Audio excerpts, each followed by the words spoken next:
Late last night and early today, at my direction, the United States Armed Forces conducted an extraordinary military operation in the capital of Venezuela. The men and women of our military, working with U.S. law enforcement, successfully captured Maduro in the dead of night. It was dark. The lights of Caracas were largely turned off. Maduro and Flores have been indicted in the Southern District of New York. Maduro and his wife will soon face the full might of American justice and stand trial on American soil. All political and military figures in Venezuela should understand what happened to Maduro can happen to them, and it will happen to them if they aren't just fair, even to their people. Late last night and early today, at my direction, the United States Armed Forces conducted an extraordinary military operation in the capital of Venezuela. Overwhelming American military power, air, land, and sea, was used to launch a spectacular assault. And it was an assault like people have not seen since World War II. It was a force against a heavily fortified military fortress in the heart of Caracas to bring outlaw dictator Nicolas Maduro to justice. This was one of the most stunning, effective, and powerful displays of American military might and competence in American history. And if you think about it, we've done some other good ones, like the attack on Soleimani, the attack on al-Baghdadi, and the obliteration and decimation of the Iran nuclear sites just recently in an operation known as Midnight Hammer. All perfectly executed and done. No nation in the world could achieve what America achieved yesterday, or frankly, in just a short period of time.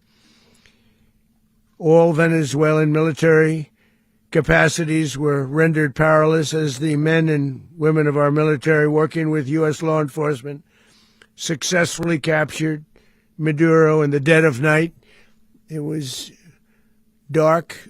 The lights of Caracas were largely turned off due to a certain expertise that we have. It was dark and it was deadly.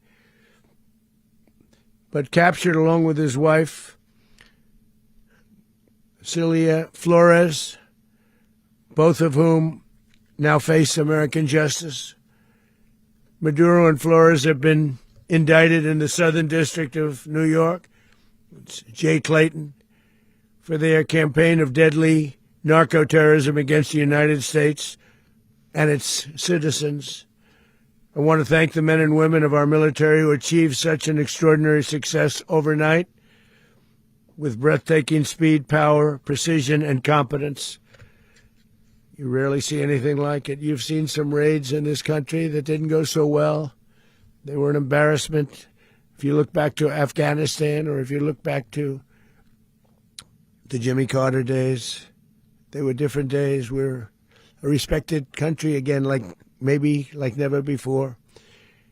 These highly trained warriors, operating in collaboration with U.S. law enforcement, caught them in a very ready position. They were waiting for us. They knew we had many ships out in the sea, just sort of waiting. They knew we were coming.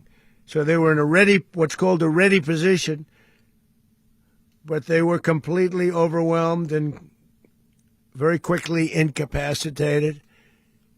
If you would have seen what I saw last night, you would have been very impressed. I'm not sure that you'll ever get to see it, but it was an incredible thing to see. Not a single American service member was killed, and not a single piece of American equipment was lost. We had many helicopters, many planes, many people involved in that fight.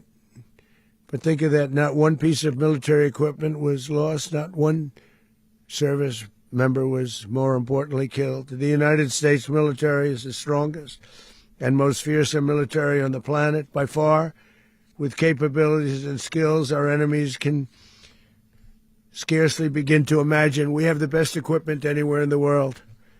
There's no equipment like what we have, and you see that even if you just look at the boats. You know, we've knocked out 97% of the drugs coming in by sea. 90%. Each boat kills on average, 25,000 people. We knocked out 97%.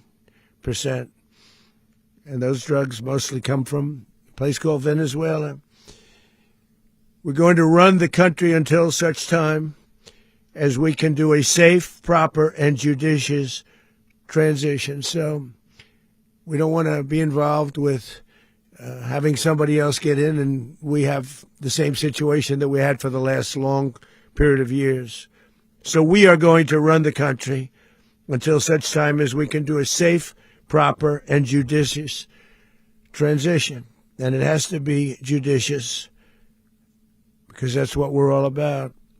We want peace, liberty, and justice for the great people of Venezuela, and that includes many from Venezuela that are now living in the United States and want to go back to their country. It's their homeland. We can't take a chance that somebody else takes over Venezuela that doesn't have the good of the Venezuelan people in mind. We've had decades of that. We're not going to let that happen. We're there now, and what people don't understand, but they understand as I say this, we're there now, but we're going to stay until such time as the proper transition can take place. So we're going to stay until such time as we're going to run it, essentially, until such time as a proper transition can take place. As everyone knows, the oil business in Venezuela has been a bust, a total bust, for a long period of time. They were pumping almost nothing by comparison to what they could have been pumping and what could have taken place. We're going to have our very large United States oil companies, the biggest anywhere in the world, go in, spend billions of dollars, fix the badly broken infrastructure, the oil infrastructure, and start making money for the country. And we are ready to stage a second and much larger attack if we need to do so. So we were prepared to do a second wave.